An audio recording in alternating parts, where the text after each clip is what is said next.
Students, एक बार फिर से हाजिर हो चुका हूं आपके लिए एक बेहतरीन टॉपिक लेकर। आज के टॉपिक को टारगेट करें स्टूडेंट। सबसे पहले आज की क्लास का टॉपिक होगा स्टूडेंट, पोलराइड क्या होता है, पोलराइड की संरचना क्या होती है, पोलराइड की कार्य विधि क्या होती है, पोलराइड का उपयोग कहां पर किया जाता है और पोलराइड किस सिद्धांत पर कार्य करता है। कहने का मतलब आज की क्लास में पोलराइड के बारे में डिटेल से डिस्कस करने वाले हैं स्टूडेंट। और इसके साथ ही यहां पर समतल ध्रुवित प्रकाश प्राप्त करने की जो विभिन्न विधियां थी, उन विभिन्न विधियों में से एक विधि का डिस्कशन करने वाले हैं और उस विधि का नाम है स्टूडेंट द्विवर्णता द्वारा ध्रुवण किस प्रकार होता है। ये भी आज की क्लास में समझने वाले हैं। तो शुरू करते हैं आज की क्लास। उठाइए कॉपी और पेन नोट्स बनाने के लिए। मैं हूं आपका फिजिक्स गुरु श्रीराम यादव। फिजिक्स की ऑनलाइन क्लासेज में आप सभी का फिर से हार्दिक स्वागत करता हूं स्टूडेंट। टॉपिक आज की क्लास का, सबसे पहले समतल ध्रुवित प्रकाश द्वारा प्राप्त करने की जो विभिन्न विधियां हैं उन विधियों की बात करें स्टूडेंट। तो प्रीवियस क्लास में अपन ने डिस्कस किया है समतल ध्रुवित प्राप्त करने की जो 5 विधियां थी, उन 5 विधियों के बारे में। कौन कौन सी विधियां थी? ध्रुवित प्रकाश को प्राप्त करने के लिए परावर्तन द्वारा, अपवर्तन द्वारा, द्विअपवर्तन द्वारा, द्विवर्णता द्वारा और प्रकीर्णन द्वारा समतल ध्रुवित प्रकाश को प्राप्त किया जा सकता है स्टूडेंट। अब यहां पर उनमें से एक विधि है स्टूडेंट द्विवर्णता द्वारा। द्विवर्णता द्वारा समतल ध्रुवित प्रकाश को किस प्रकार प्राप्त किया जा सकता है? तो द्विवर्णता द्वारा ध्रुवण किस प्रकार होता है, सबसे पहले इसका डिस्कशन करें। सही है। तो यहां पर द्विवर्णता का मतलब है यहां पर जब अध्रुवित प्रकाश किसी विशेष प्रकार के क्रिस्टल पर आपतित होता है तो उनमें से उस क्रिस्टल के अणुओं के द्वारा उस अध्रुवित प्रकाश का जो द्विअपवर्तन हो रहा है, उस द्विअपवर्तन की क्रिया के पश्चात एक प्रकाश किरण का पूर्णतः अवशोषण कर लेना तथा दूसरी प्रकाश किरण को अपने में से निर्गत होने देना, इसी क्रिस्टल की इसी क्रिया को द्विवर्णता कहते हैं।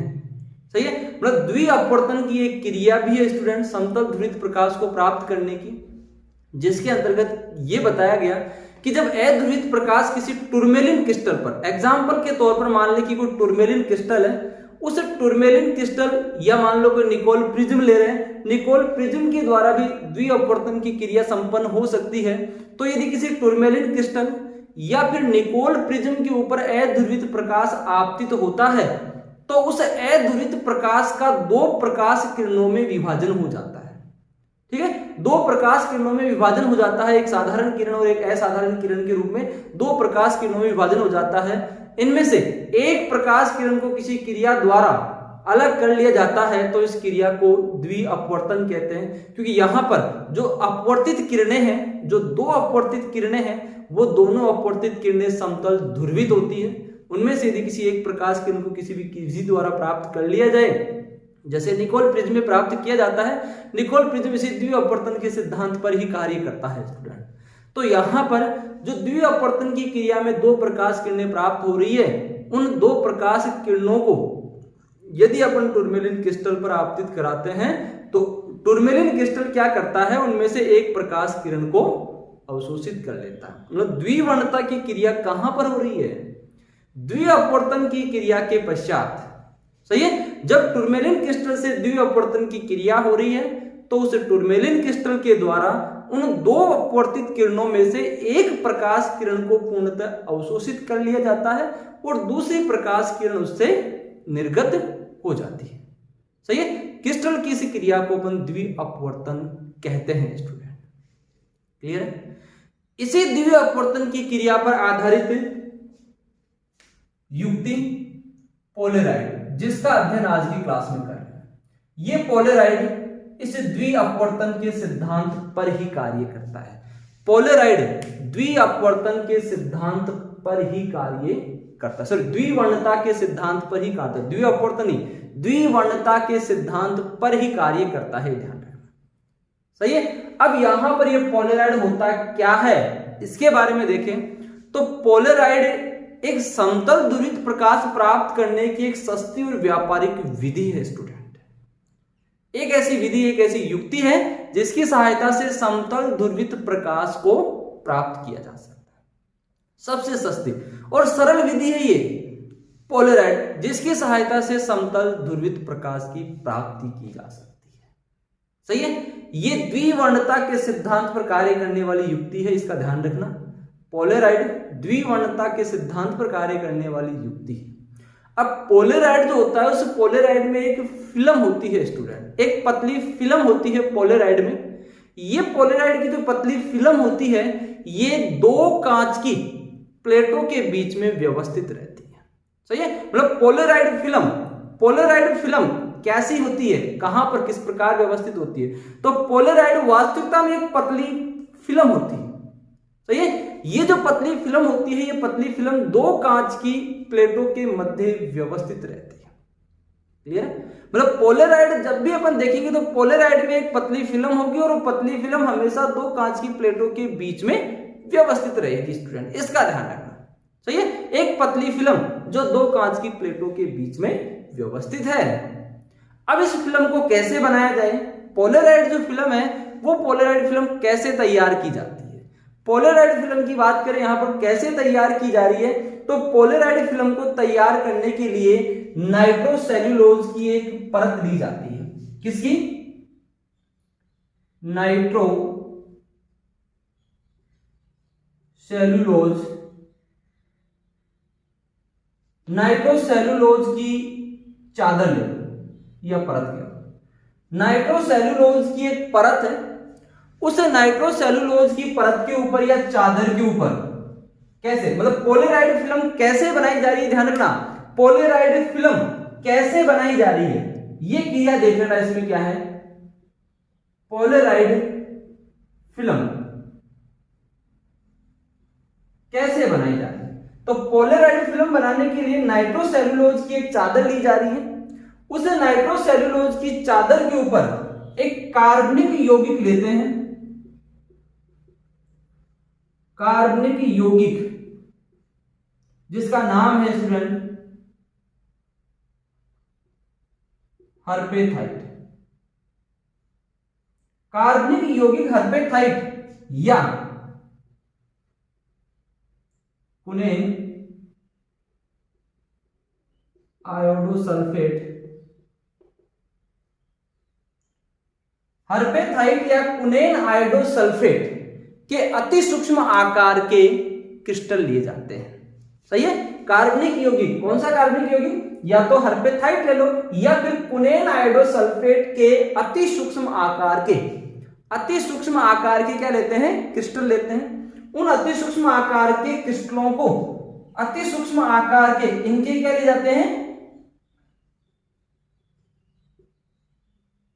अति सूक्ष्म आकार के क्रिस्टल, अति सूक्ष्म आकार के क्रिस्टल लिए जाते हैं इनके, किनके, हर्पेथाइट या कुनेन आयोडोसल्फेट के। इन अति सूक्ष्म आकार के क्रिस्टलों को इस नाइट्रोसेल्यूलोज की चादर पर फैला दिया जाता है। नाइट्रोसेल्यूलोज की जो परत है या चादर है, उस पर इन अति सूक्ष्म आकार के क्रिस्टलों को फैला दिया जाता है। ऐसे ही नहीं फैला, इस प्रकार फैला दिया जाता है कि इनकी जो प्रकाशिक एक्सें होती है, इनकी प्रकाशिक एक्सें, वो प्रकाशिक एक्सें समांतर होनी चाहिए। प्रकाशिक एक्सें क्या होती है, समांतर होती है। जब भी ऐसे नाइट्रोसेल्यूलोज की परत के ऊपर इन अति सूक्ष्म आकार के क्रिस्टलों को फैला दिया जाता है, तो इनको इस प्रकार फैलाया जाता है कि इन सभी क्रिस्टलों की जो प्रकाशिक एक्सें हैं वो समांतर है। सभी आकार के, जो अति सूक्ष्म आकार के क्रिस्टल हर्पेथाइट या कुनेन आयोडोसल्फेट के ले रहे हैं, उन्हें इस चादर के ऊपर फैला रहे हैं, तो यहां पर उन सबकी ये समान, ये जो प्रकाशिक एक्सें हैं वो एक दूसरे के समांतर होनी चाहिए स्टूडेंट। इस प्रकार व्यवस्थित करते हैं। सही है, तो यहां पर पोलराइड की एक पतली फिल्म यहां पर इस प्रकार तैयार हो रही है इस क्रिया के अंतर्गत। मतलब पोलराइड की संरचना कैसी है, किस प्रकार इसका निर्माण किया जाता है, किस प्रकार इसकी व्यवस्था की जा रही है, तो उसमें नाइट्रोसेल्यूलोज की एक चादर ली, उसमें कार्बनिक यौगिक हर्पेथाइट या कुनेन आयोडोसल्फेट के अति सूक्ष्म आकार के क्रिस्टल लिए, उन्हें इस चादर के ऊपर इस प्रकार फैला दिया जाता है कि सभी क्रिस्टलों की जो प्रकाशिक एक्सें हैं वो समांतर है। सही है, सभी क्रिस्टलों की प्रकाशिक अक्ष क्या होनी चाहिए? समांतर होनी चाहिए स्टूडेंट।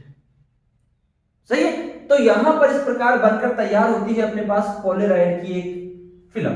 जैसे यहां पर डायग्राम में आपको नजर आ रही है, ये पोलेराइड की एक फिल्म है स्टूडेंट, जो दो कांच की प्लेटों के बीच में व्यवस्थित है। और यहां पर इनकी जो समांतर रेखाएं हैं, ये समांतर रेखाएं यहां पर इन क्रिस्टलों के प्रकाशिक अक्षों को व्यक्त करती है। ये क्या है? समांतर रेखाएं क्रिस्टलों की प्रकाशिक अक्षें होती है। ये समांतर रेखाएं इन क्रिस्टलों की प्रकाशिक अक्षें हैं, जिनको इस समांतर व्यवस्थित किया गया है। सही है। तो यहां पर पोलेराइड फिल्म अपने पास ये है। इस पोलेराइड फिल्म में इन क्रिस्टलों की निर्धारित निश्चित दिशा होती है। उस निश्चित दिशा को ध्रुवण दिशा कह सकते हैं। क्या कह सकते हैं? ध्रुवण दिशा। और ये ध्रुवण दिशा इन प्रकाशिक अक्षों के समांतर, अर्थात ये जो समांतर लाइनें, समांतर रेखाएं जो खींची गई है, ये समांतर रेखाएं इस ध्रुवण दिशा को व्यक्त करती है स्टूडेंट। तो पोलराइड फिल्म कैसे तैयार की गई, कैसी होती है पोलराइड फिल्म? तो वो चीज यहां पर बोर्ड पर आपको नजर आ रही है स्टूडेंट कि पोलराइड फिल्म अपने पास ये है, जो नाइट्रोसेलुलोज की एक परत के रूप में, एक चादर के रूप में है, जिसे दो कांच की प्लेटों के बीच में व्यवस्थित किया गया है। और उस नाइट्रोसेलुलोज की चादर के ऊपर ये अति सूक्ष्म आकार के क्रिस्टल व्यवस्थित किए गए हल्के या कुरेन हाइड्रोसल्फेट के, जिन्हें इस प्रकार फैलाया गया है कि सबकी प्रकाशिक अक्षें कैसी होनी चाहिए? समांतर होनी चाहिए। क्लियर दैट यहां तक? अब देखो यहां पर, अब यहां पर इस पोलराइड की क्रिया किस प्रकार होती है, कैसे इसके द्वारा समतल ध्रुवित प्रकाश प्राप्त किया जाता है। सही है। पोलराइड का मुख्य उपयोग यही है कि इसके द्वारा समतल ध्रुवित प्रकाश की प्राप्ति की जा रही है। समतल ध्रुवित प्रकाश की प्राप्ति कैसे की जा रही है, उसकी क्रिया विधि देखो यहां पर। तो यहां पर अपने पास एक प्रकाश स्रोत है स्टूडेंट। ये अपने पास क्या है? प्रकाश स्रोत। सही है। इस प्रकाश स्रोत से अपने को कैसा प्रकाश प्राप्त हो रहा है? अध्रुवित प्रकाश की यहां पर प्राप्ति हो रही है स्टूडेंट। इस प्रकाश स्रोत की सहायता से अपने को अध्रुवित प्रकाश की प्राप्ति हो रही है। जब इस अध्रुवित प्रकाश को इस पोलराइड फिल्म के ऊपर आपतित कराया जाता है, जब इस अध्रुवित प्रकाश को इस पोलराइड फिल्म पर आपतित कराया जाता है, तो इससे जो निर्गत प्रकाश है वो समतल ध्रुवित प्रकाश होता है। इससे जो निर्गत प्रकाश है वो कैसा है? समतल ध्रुवित प्रकाश है। क्यों है यहां पर? तो यहां पर देखो स्टूडेंट कि जो प्रकाश यहां पर अध्रुवित प्रकाश में विद्युत सदिश के जो कंपन इन प्रकाशिक अक्षों के समांतर हैं, जो कंपन प्रकाशिक अक्षों के समांतर हैं, वो इनसे निर्गत हो जाएंगे। जैसे मान लो ये पेन है, ये पेन यहां पर इस प्रकार, कहने का मतलब यहां पर अध्रुवित प्रकाश में विद्युत सदिश के कंपन जो है वो इस प्रकार हो रहे हैं। इस प्रकार के जो कंपन होंगे वो इन समांतर रेखाओं के बीच से निर्गत हो जाएंगे। ऐसे कैसे कि ये पेन यहां पर इन रेखाओं के बीच में से निर्गत हो रहा है, तो इसके समांतर जो भी कंपन होंगे विद्युत सदिश के जो कंपन इनके समांतर है, किनके समांतर? प्रकाशिक अक्षों के समांतर विद्युत सदिश के जो कंपन है वो इनसे निर्गत हो जाते हैं। सही है। लेकिन जो कंपन विद्युत इन प्रकाशिक अक्षों के लंबवत होते हैं, जैसे मान लो यहां पर मैं यहां पर इसे लंबवत प्रकाश को इस प्रकार दर्शाता हूं, डॉट के रूप में जो दर्शा रखा है मैंने, वो यहां पर इस प्रकार है। सही है। एक तो विद्युत सदिश के कंपन ऐसे हो रहे थे, एक कंपन ऐसे हो रहा है। तो इस प्रकार यहां पर इस पेन को, मान लो उदाहरण के तौर पर पेन ही है, तो इस पेन को यहां पर इस प्रकार आगे लाते हैं, तो ये पेन इन समांतर रेखाओं के बीच में से निर्गत नहीं हो पाएगा। ये पेन यहां पर इनसे निर्गत नहीं हो पाएगा, ये यहीं पर रोक लिया जाएगा। इसका मतलब यहां पर जिस प्रकाश में विद्युत सदिश के कंपन प्रकाशिक अक्षों के समांतर होते हैं वो इससे निर्गत हो जाता है, पारगमित हो जाता है।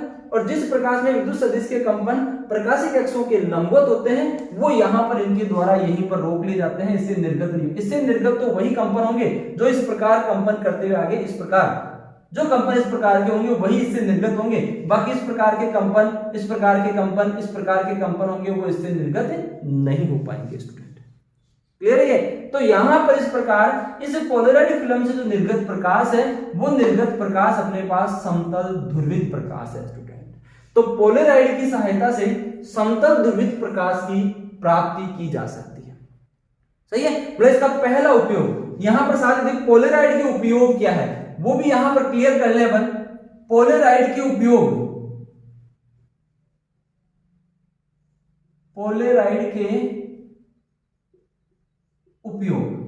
तो पोलेराइड के उपयोग में सबसे पहला उपयोग यही आ गया क्या, इसकी सहायता से समतल ध्रुवित प्रकाश की प्राप्ति, समतल ध्रुवित प्रकाश की प्राप्ति। पहला उपयोग इसका यही है कि पोलेराइड की सहायता से समतल ध्रुवित प्रकाश प्राप्त किया जा सकता है स्टूडेंट, इसका पहला उपयोग यही है।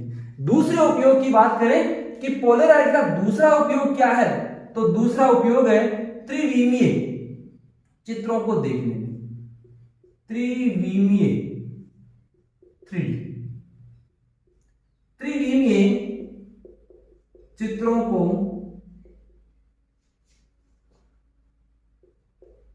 देखने में। पोलेराइड का दूसरा उपयोग है स्टूडेंट, त्रिविमीय चित्रों को देखने में इसका उपयोग किया जाता है। त्रिविमीय चित्र 3D जो पिक्चर्स होती है, उन 3D पिक्चर्स को देखने के लिए पोलेराइड फिल्म का उपयोग किया जाता है। ठीक है, इंपॉर्टेंट क्वेश्चन है कि पोलेराइड का क्या उपयोग है, तो पोलेराइड का दूसरा उपयोग यहां पर त्रिविमीय चित्रों को देखने में इसका, इस फिल्म का उपयोग किया जाता है। क्लियर। तीसरे उपयोग की बात करें यहां पर, तीसरा उपयोग गाड़ियों में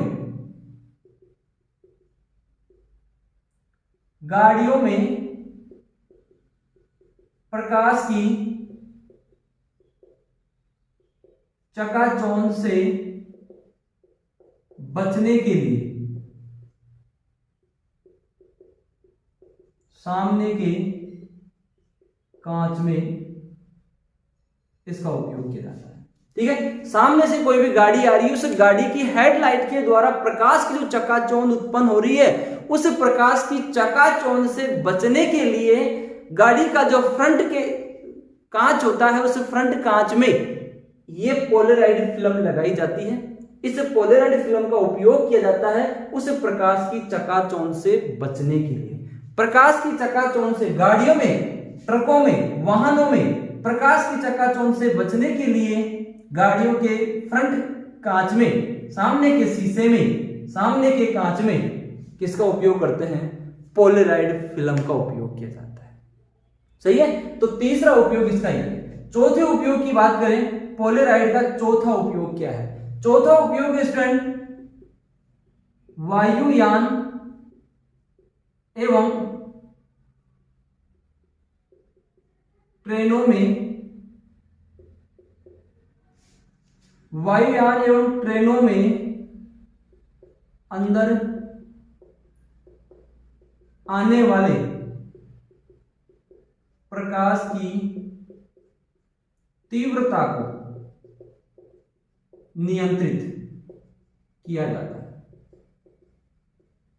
पोलेराइड का प्रमुख उपयोग ये भी है, पोलेराइड का मुख्य उपयोग ये भी है, क्या, वायुयान या ट्रेनों के अंदर जो प्रकाश प्रवेश कर रहा है, उस प्रकाश की तीव्रता को नियंत्रित करने के लिए वायुयान या ट्रेनों की खिड़कियों में इस पोलेराइड फिल्म का उपयोग किया जाता है। उस प्रकाश की तीव्रता को नियंत्रित करने के लिए पोलेराइड शीट का उपयोग किया जा रहा है वायुयानों और ट्रेनों की खिड़कियों में इस पोलेराइड फिल्म को लगाया जाता है, जिससे उनके अंदर प्रवेश करने वाले प्रकाश की तीव्रता नियंत्रित हो जाती है।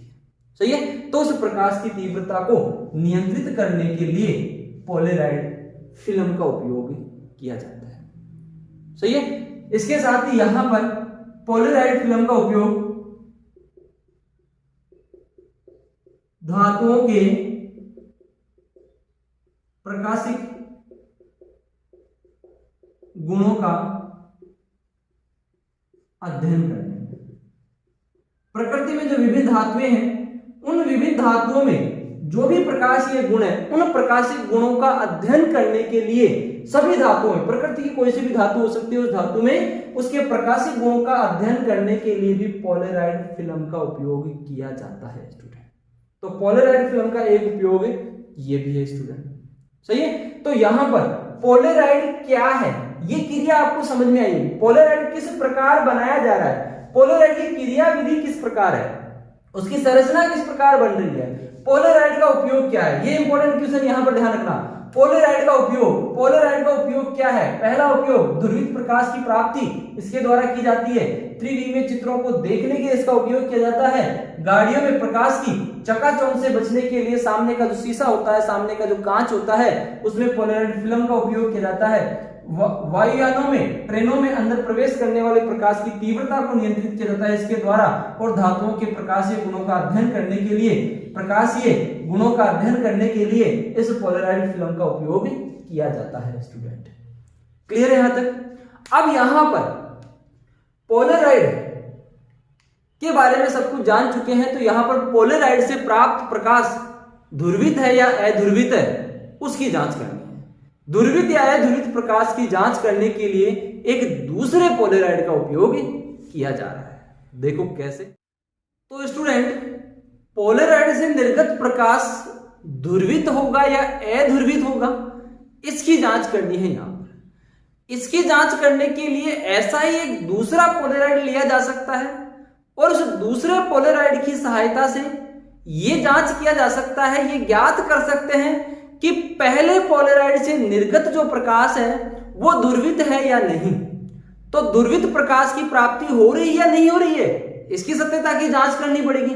तो इसकी सत्यता की जांच करने के लिए दो पोलराइडों का उपयोग किया जा रहा है। ठीक है, तो पहली अवस्था में देखो स्टूडेंट, अपने पास यहां पर एक पोलराइड है, उस पोलराइड पर अध्रुवित प्रकाश आपतित हो रहा है, इससे निर्गत प्रकाश होगा वो क्या होगा, ध्रुवित प्रकाश होगा। पोलराइड से निर्गत प्रकाश क्या होता है, ध्रुवित होता है। इसी की जांच करनी है अपने को। तो इसकी जांच करने के लिए दूसरा पोलराइड यहां पर ले लिया गया। ठीक है, यहां पर दूसरा पोलराइड ले लिया गया। इस पोलराइड की जो प्रकाशिक एक्सें हैं वो पहले पोलराइड के समांतर होनी चाहिए। इनकी प्रकाशिक एक्सें क्या होनी चाहिए, इनकी प्रकाशिक एक्सें समांतर होनी चाहिए। दोनों पोलराइडों की जो प्रकाशिक एक्सें हैं वो एक दूसरे के समांतर है। सही है। पहले पोलराइड से निर्गत प्रकाश में इस प्रकार के कंपन होंगे, इसकी प्रकाशिक एक्स के समांतर जो कंपन है वो कंपन इससे निर्गत हो जाएंगे, और यही कंपन जब इस दूसरे पोलराइड से निर्गत होते हैं तो ये भी इससे निर्गत हो जाएंगे। इसका मतलब यहां पर इस दूसरे पोलराइड से निर्गत प्रकाश भी ध्रुवित प्रकाश होगा, और इस स्थिति में इस निर्गत प्रकाश की जो तीव्रता होगी वो अधिकतम होगी। कौन सी स्थिति में, जब दोनों पोलराइडों की प्रकाशिक एक्सें समांतर होती है तो उस स्थिति में दूसरे पोलराइड से निर्गत प्रकाश की तीव्रता अधिकतम होगी। सही है। इसमें जो पहला पोलराइड है उसको ध्रुवक कह रहे हैं। क्यों? क्योंकि यहां पर इस पोलराइड की सहायता से प्रकाश का ध्रुवण किया जा रहा है। ध्रुवित प्रकाश की प्राप्ति की जा रही है, यहां पर प्रकाश का ध्रुवण किया जा रहा है यहां पर, इस कारण इसे ध्रुवक पोलराइजर कहा जा सकता है। ठीक है। दूसरा पोलराइड जिससे पहले पोलराइड से निर्गत प्रकाश ध्रुवित है या नहीं है उसकी सत्यता की जांच की जा रही है, इस कारण से एनालाइजर विश्लेषक कहा जा रहा है। तो पहला पोलराइड है वो ध्रुवक कहलाएगा, दूसरा पोलराइड है वो विश्लेषक कहलाएगा। ठीक है, क्योंकि ये विश्लेषक ध्रुवित प्रकाश की सत्यता की जांच कर रहा है। तो ध्रुवक और विश्लेषक क्या है, दोनों पोलराइडों को ये नाम दिया गया। सही स्टूडेंट। अब यहां पर दूसरी स्थिति में क्या कर रहे हैं कि जो दूसरा पोलराइड जो विश्लेषक लिया जा रहा है उस विश्लेषक को इस प्रकार घुमाया जाता है कि दोनों पोलराइडों की प्रकाशिक एक्सें, जो दोनों पोलराइड ले रहे हैं प्रकाशिक एक्सें, दोनों पोलराइडों की प्रकाशिक एक्सें यहां पर क्या होनी चाहिए, लंबवत हो जानी चाहिए। यहां पर दोनों पोलराइडों की प्रकाशिक एक्सें समांतर ले रहे थे पहली स्थिति में, दूसरी स्थिति में दोनों पोलराइडों की जो प्रकाशिक एक्सें हैं वो लंबवत ली जा रही है। ठीक है। तो यहां पर देखो, पहले पोलराइड ध्रुवक से जो निर्गत प्रकाश होगा, मतलब पहले पोलराइड से इस प्रकार के विद्युत सदिश के जो कंपन होंगे प्रकाश में वो इससे निर्गत हो जाएंगे, और यहां पर अपने को क्या मिलेगा, ध्रुवित प्रकाश की प्राप्ति होगी। इस ध्रुवक से निर्गत प्रकाश जो होगा वो ध्रुवित होगा, उसमें इस प्रकार के कंपन होंगे। जब ये ध्रुवित प्रकाश इस विश्लेषक पर आपतित होता है तो विश्लेषक की जो प्रकाशिक एक्सें हैं वो इस विद्युत सदिश के कंपनों के लंबवत है। जब इसकी प्रकाशिक अक्ष विद्युत सदिश के समांतर होती है तो उस अवस्था में निर्गत हो जाएगा, लेकिन यहां पर इसकी प्रकाशिक अक्ष विद्युत सदिश के कंपनों के लंबवत होने के कारण ये प्रकाश सदिश जो है वो भी यहीं पर रोक लिया जाएगा और इस विश्लेषक से कोई भी प्रकाश यहां पर निर्गत नहीं हो पाएगा। इस स्थिति में इससे निर्गत प्रकाश की तीव्रता क्या होगी? शून्य होगी। न्यूनतम तीव्रता यहां पर प्राप्त होती है कब? जब दोनों पोलराइडों की जो प्रकाशिक अक्ष होती है वो एक दूसरे के लंबवत होती है। यदि इस विश्लेषक को यहां पर लंबवत स्थिति से धीरे धीरे घुमाया जाता है तो निर्गत प्रकाश की तीव्रता शून्य से लगातार बढ़ने लगती है और जब ये विश्लेषक की प्रकाशिक अक्ष ध्रुवक की प्रकाशिक अक्ष के समांतर हो जाती है तो इससे निर्गत प्रकाश की तीव्रता अधिकतम हो जाती है। सही है। तो यहां पर जब दोनों की प्रकाशिक अक्ष समांतर होती है तो पोलराइड की स्थिति को समांतर व्यवस्था में कहा जाता है। ये दोनों पोलराइड यहां पर समांतर व्यवस्था में, क्लियर है। लेकिन यहां पर जब दोनों पोलराइडों की प्रकाशिक अक्ष एक दूसरे के लंबवत होती है तो उस स्थिति में यहां पर इन दोनों पोलराइडों को क्रोशित व्यवस्था में कहा जाता है। क्या है ये? क्रोशित व्यवस्था कहलाती है। तो ये इनकी समांतर व्यवस्था, समांतर व्यवस्था में निर्गत प्रकाश की तीव्रता अधिकतम होती है और क्रोशित व्यवस्था में निर्गत प्रकाश की तीव्रता शून्य या न्यूनतम होती है। सही है। तो यहां पर इस विश्लेषक से निर्गत प्रकाश की तीव्रता में परिवर्तन हो रहा है। इस स्थिति में अधिकतम तीव्रता मिल रही है, इस स्थिति में न्यूनतम तीव्रता मिल रही है। इससे यह स्पष्ट होता है कि पोलराइड से जो निर्गत प्रकाश है वो पूर्णतः समतल ध्रुवित होता है। पोलराइड से जो निर्गत प्रकाश है वो पूर्णतः समतल ध्रुवित होता है। ये यहां पर इस दूसरे पोलराइड से सिद्ध हो गया है। क्लियर हो गई ये चीज? सही है। अब यहां पर इस दूसरे पोलराइड से निर्गत प्रकाश की तीव्रता कितनी होगी उस तीव्रता के संबंध में यहां पर साथ ही एक नियम और कैलकुलेट कर लेते हैं। नियम है स्टूडेंट क्या? मेलस का नियम।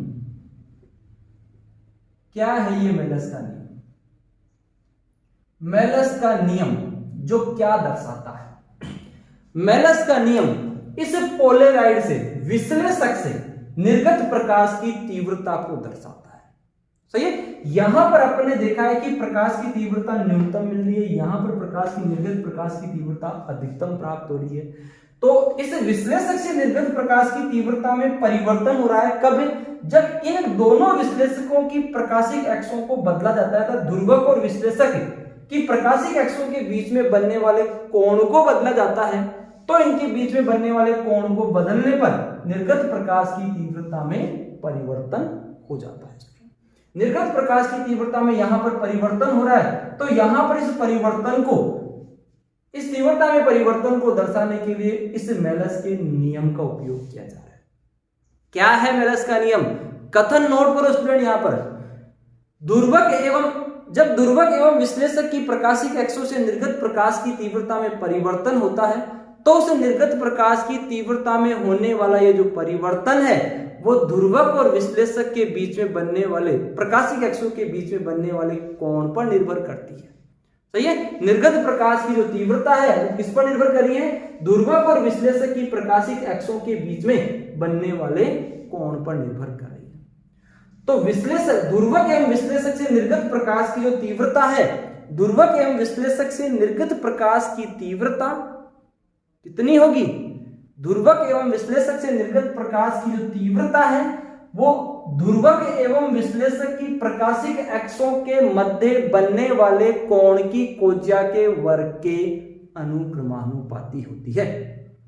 सही है। मेलस का नियम कह रहा है ये कि इसे ध्रुवक और विश्लेषक से, मतलब विश्लेषक या ध्रुवक दोनों से निर्गत प्रकाश की जो तीव्रता है मान लो I है, तो निर्गत प्रकाश की जो तीव्रता है वो किस पर डिपेंड कर रही है? ध्रुवक एवं विश्लेषक की अक्षों के बीच में बनने वाले कोण की कोज्या के वर्ग के अनुक्रमानुपाती। इन दोनों की प्रकाशिक अक्षों के बीच में बनने वाला कोण यदि थीटा है तो कोण की कोज्या कोस थीटा और इसका वर्ग। अर्थात इस ध्रुवक और विश्लेषक से निर्गत प्रकाश की तीव्रता I का जो मान है वो अनुक्रमानुपाती है कोस स्क्वायर थीटा के। यही मेलस का नियम कहलाता है। सही है। तो यहां पर मेलस के नियम से अपने को एक इक्वेशन मिल गई यहां पर स्टूडेंट, I बराबर I node cos square theta. ये एक इंपॉर्टेंट फॉर्मूला यहां पर प्राप्त हो गया है।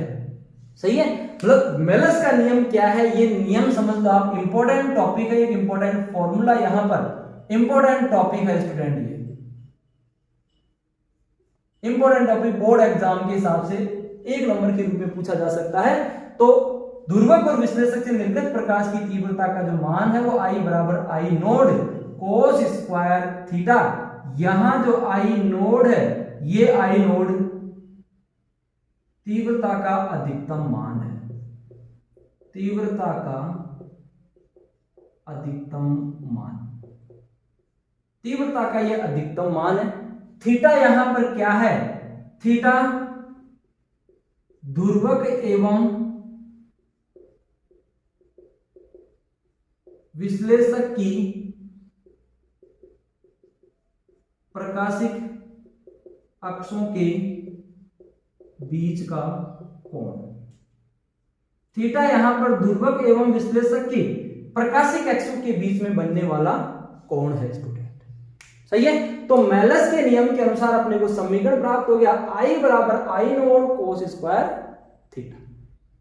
ठीक है, अब यहां पर ये जो दो कंडीशन अपन ने लिए डायग्राम के रूप में, ये दोनों कंडीशन अपनी क्या है, पहली कंडीशन में क्या था जिसको अपन समांतर स्थिति कह रहे हैं। इस समांतर स्थिति में थीटा का मान कितना है स्टूडेंट, 0 डिग्री। इस समांतर स्थिति में थीटा का मान, दोनों की प्रकाशिक अक्ष से एक दूसरे के समांतर है, तो थीटा का मान यहां पर कितना है स्टूडेंट, 0 डिग्री। थीटा का मान यदि 0 डिग्री है तो तीव्रता का मान I बराबर I नोड। क्यों, क्योंकि यहां पर थीटा का मान 0 डिग्री है, तो कोस थीटा बराबर क्या हो गया स्टूडेंट, 1। तो उस कंडीशन में तीव्रता का जो मान है वो अधिकतम मिल रहा है I max is equal to I node. तीव्रता का अधिकतम मान अपने को कब मिल रहा है, जब दोनों की प्रकाशिक अक्ष एक दूसरे के समांतर होती है। क्लियर है। दूसरी कंडीशन क्या थी स्टूडेंट, दूसरी कंडीशन अपनी नीचे वाले डायग्राम में देखो, क्रोशित व्यवस्था। क्रोशित व्यवस्था दूसरी स्थिति है क्रोशित स्थिति। क्रोशित स्थिति, क्रोशित स्थिति में थीटा का मान कितना है स्टूडेंट, 90 डिग्री। दोनों की प्रकाशिक अक्ष एक दूसरे के लंबवत है, तो थीटा का मान 90 डिग्री है, तो उस अवस्था में कोस थीटा बराबर 0 मिल रहा है। तो निर्गत प्रकाश की जो तीव्रता है वो मिनिमम, और वो मिनिमम कितनी है, 0। मतलब यहां पर निर्गत तीव्रता कितनी है, 0। कोई प्रकाश नहीं प्राप्त हो रहा है, इसका निर्गत प्रकाश की तीव्रता है वो 0 है स्टूडेंट। तो यहां पर मेलस का नियम, एक इंपॉर्टेंट टॉपिक यहां पर अंत में डिस्कस कर रहे हैं, मेलस का नियम। ठीक है, इंपॉर्टेंट टॉपिक है। मेलस के नियम की सहायता से ध्रुवक या पोलराइड से निर्गत प्रकाश की तीव्रता का आकलन किया जा सकता है स्टूडेंट। पोलराइड से निर्गत प्रकाश की तीव्रता का जो मान है वो I बराबर I node cos square theta के रूप में अपने को प्राप्त हो रहा है। और इसकी दो कंडीशन वही समांतर व्यवस्था और जो क्रोशित व्यवस्था है। समांतर स्थिति में निर्गत प्रकाश की तीव्रता अधिकतम I नोड अपने को प्राप्त हो रही है, सही है, समीकरण की सहायता से। और क्रोशित व्यवस्था में निर्गत प्रकाश की तीव्रता 0 है, तो यहाँ पर समीकरण से भी प्राप्त हो रही है स्टूडेंट। क्लियर है। तो यहाँ पर आज की क्लास का टॉपिक था स्टूडेंट पोलराइड। अच्छी तरह समझ में आया होगा पोलराइड क्या होता है, पोलराइड की संरचना क्या होती है, कार्य विधि क्या होती है, इसके क्या उपयोग है, मेलस का नियम क्या होता है, ये सब आज की क्लास में डिस्कस किया है स्टूडेंट। आशा करता हूँ आप लोगों को समझ में आया होगा। फिर भी कोई कंफ्यूजन हो तो आप कंफ्यूजन को कमेंट बॉक्स में शेयर कीजिए स्टूडेंट। और यदि वीडियो अच्छा लगा हो तो वीडियो को लाइक कीजिए और अपने दोस्तों को शेयर कीजिए। और चैनल पर पहली बार आए हो तो चैनल को सब्सक्राइब कीजिए, खुद भी कीजिए, अपने दोस्तों से भी इसको सब्सक्राइब करवाइए और साथ में बेल आइकन को दबाइए, इससे अपलोड होने वाले नए वीडियो का नोटिफिकेशन सबसे पहले आप तक पहुंच सके। थैंक यू स्टूडेंट आज की क्लास के लिए।